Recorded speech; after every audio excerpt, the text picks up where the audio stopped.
Welcome to Idaho Fish and Game's Hook and Bulletin podcast, your weekly news roundup of hunting, fishing, trapping, and conservation stories from around the Gem State. Hosted by Fish and Game's Public Information Specialist, Connor J. Lease. And welcome back to Idaho Fish and Game's Hook and Bulletin podcast. Not a whole lot to go over this week, just a few stories of note, but a couple of housekeeping items to get through first. From here on out, we'll be putting these Hook and Bulletins out on Friday. Not a huge change from Thursday nights, but just wanted to keep you all in the loop. There'll still be plenty of time to get these puppies downloaded each week before heading out on your weekend adventures. Speaking of weekend adventures, hope you all had a wonderful 4th of July weekend.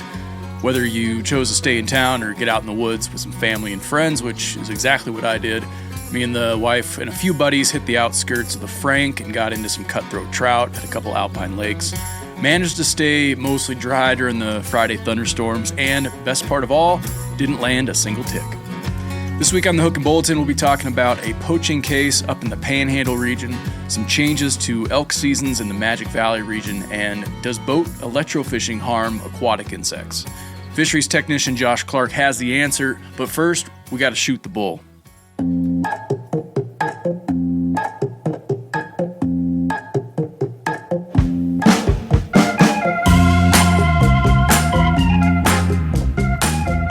Back in March of 2024, we debuted our first ever podcast. As a listener of the Hook and Bulletin, you already know that. And if you've been enjoying this here weekly podcast, then I have some good news for you. This Wednesday, July 9th, we rolled out our second podcast featuring in-depth, long-form discussions with the men and women of our agency. Again, nothing too new here. We've been doing this already on the Hook and Bulletin, but we felt the two podcasts were different enough to warrant a new concept, which we named Shootin the Bull. Shootin the Bull will air on the first Wednesday of every month and cover a wide range of Idaho Fish and Game topics, including fish and wildlife biology, game warden tales, Fish and Game's history, commissioners, and more. Our first episode will include two esteemed special guests, Commissioners Ron Davies out of the Salmon region and Don Ebert, Clearwater region. So hit the link below for a full list of podcast streaming platforms, or just search Shootin the Bull podcast on whatever platform you're listening to on this podcast. All right, moving on to some wildlife crime news up in the Panhandle region. Following a 2-day jury trial on June 26th and June 27th in Kootenai County, Coeur d'Alene resident Joel Rose was convicted of a felony for the unlawful killing, possession, or wasting of wildlife.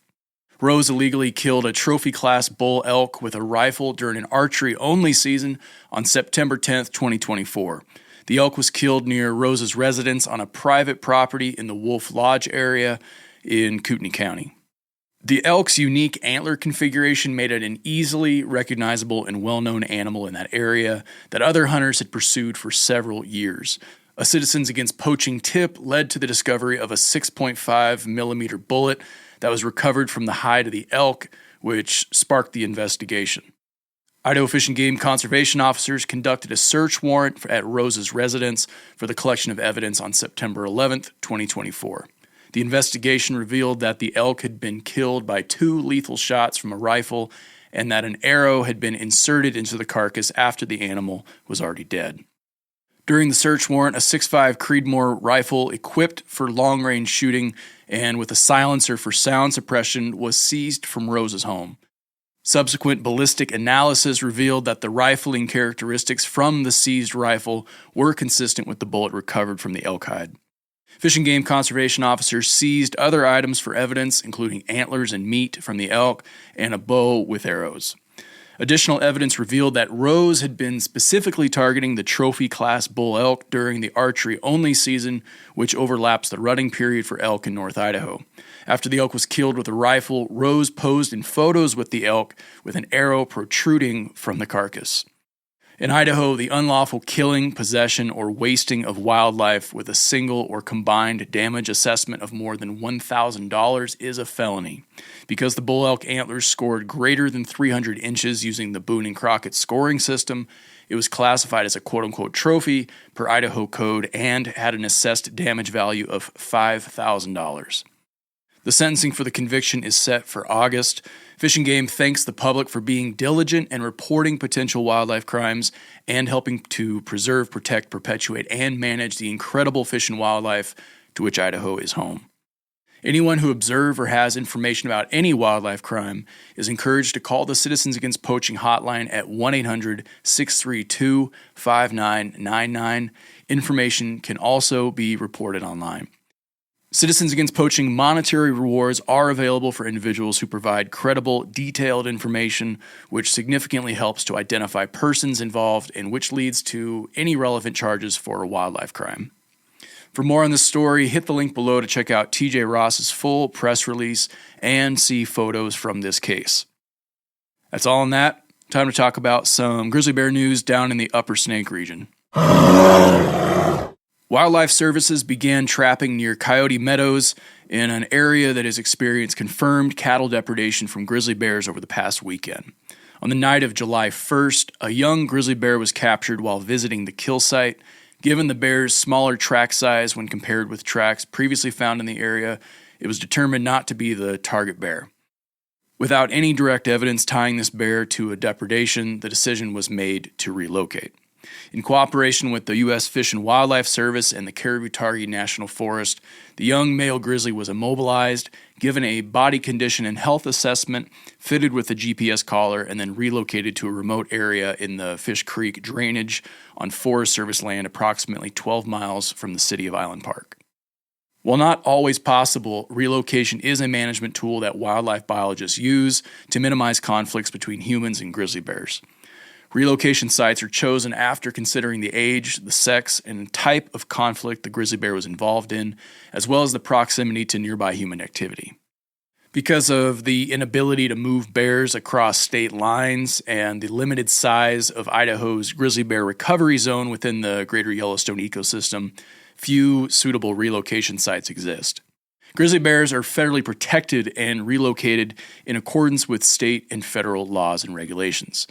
Fish and Game is required to update the public whenever a grizzly bear is relocated and will continue to monitor this bear's movements and activities.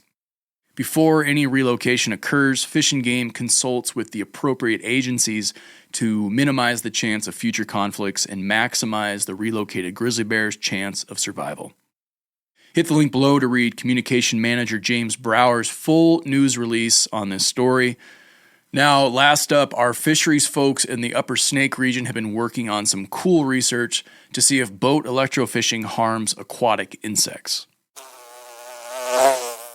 In an effort to reduce the population of non-native rainbow trout and benefit native Yellowstone cutthroat trout in the South Fork Snake River, Idaho Fish and Game has used boat electrofishing, or in other words, a fish sampling technique that temporarily stuns fish by applying the electrical current to the waterway. This technique is used to capture and relocate rainbow trout from the South Fork to other waters where rainbow trout make fishing better without impacting native species. But electrofishing efforts have been met with some controversy from the angling public. A public meeting was held by Fish and Game in the spring of 2023 to address these concerns. During the meeting, a member of the public questioned whether these electrofishing efforts have had a negative impact on aquatic insect populations.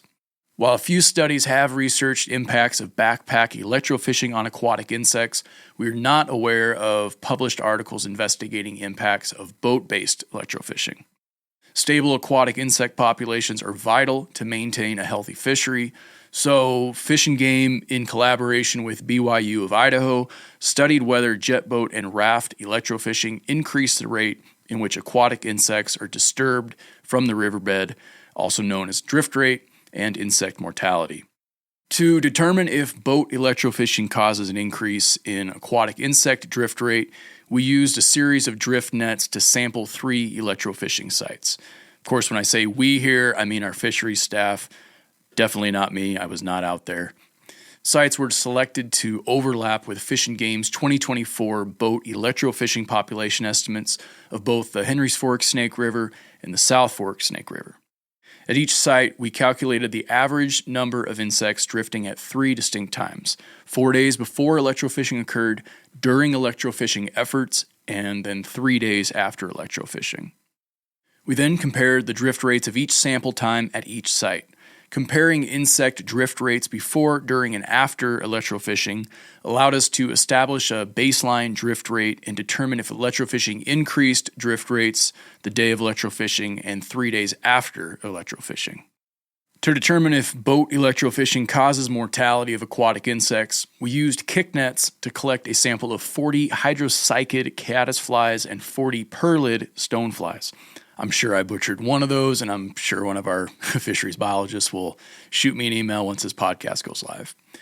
We then separated each group of 40 insects into 2 groups of 20, with half as a control group and the other half as the test group. The control group insects were not exposed to electrofishing and served as a baseline to compare survival rates to the test group that was exposed to electrofishing. While the control groups were placed into an aerated cooler, the test groups were placed into a temporary trap in the South Fork Snake River. The test groups were then exposed to a single jet boat electrofishing pass. All insects were transported to BYU, Idaho, and randomly assigned to tanks in a recirculating rearing chamber. For 3 days, we monitored all these insects and checked for mortalities every 10 to 12 hours. At each of the 3 electrofishing sites, we compared the average rate of drifting insects between the 3 sample times, before, during, and after electrofishing. And the verdict was we found no significant difference in insect drift rates between sample times at either of the 3 electrofishing sites. Our findings show that no impact on aquatic insect drift rates is attributable to raft and jet boat electrofishing. 72 hours after electrofishing occurred, we compared the death rates of caddisflies and stoneflies exposed to electrofishing. That was the test group. Then to caddisflies and stoneflies that were not exposed to electrofishing, which was the controlled group. We found no significant difference in mortality rates between the test and control groups. These findings indicate that electrofishing does not cause an increase in the death of aquatic insects used in our study. After studying the effects of raft and jet boat electrofishing on aquatic insects, we found no effects on aquatic insect drift rates or mortality caused by electrofishing. Our findings indicate that raft and jet boat electrofishing on Idaho's waterways is not only an efficient means of capturing fish for sampling and management purposes, but it has limited negative impacts on important aquatic insects that also support our fish populations. Like I said, pretty cool story and really cool research being done down in the Upper Snake region. That's all I got on that story, but as you heard, there's some pretty interesting photos and charts that accompany this article, and if you want to see for yourself, hit the link below to read Josh Clark's report. That's it for the major stories this week. Let's hit the rapid-fire bulletin. The Idaho Fish and Game Commission will hold the public hearing and business meeting at Idaho Fish and Game's Panhandle Regional Office in Coeur d'Alene, Idaho. A public hearing will begin on July 16th at 7 p.m. at the same location, followed by the business meeting, which will resume at 8 a.m. on July 17th at the same location. The Commission is scheduled to make a decision on the 2025 through 2030 Mountain Goat Management Plan and is also scheduled to make a decision on the 2025 through 2026 sage-grouse seasons, plus a whole lot more. Hit the link below to see the full agenda. Effective immediately, the Nampa Fish Hatchery is closed to visitors as construction crews begin Phase 2 of the ongoing rebuild of the facility. Work during Phase 2 will consist of ripping out existing hatchery raceways and rebuilding new ones with updated technology and infrastructure improvements. The closure will remain in place for upwards of 3 years. Unlike Phase 1, Fish and Game will not be offering limited guided access during Phase 2. And if you're an elk hunter and like to hunt in the Magic Valley region, a couple of things you're going to want to note ahead of this fall. Starting this season, elk hunters targeting Unit 53 should note a big change. Unit 53 is no longer part of the Snake River Zone. It has been reassigned to the Big Desert Zone, which means the short-range weapon hunt now falls under that zone. The shift reflects updated elk herd movement and habitat alignment to improve long-term management. While the hunt in Unit 53 remains uncapped with no quota on tags, all hunters planning to hunt elk in Unit 53 must now purchase a Big Desert A tag. Second, a new antlerless elk hunt is available this year in Unit 56, offered under the South Hills B tag. This replaces and expands upon last year's controlled antlerless hunt in the same unit. For more on this news, hit the link below to read Kenzie Baratti's full press release. Okay, that's it for this week's stories. It's time for our question of the week.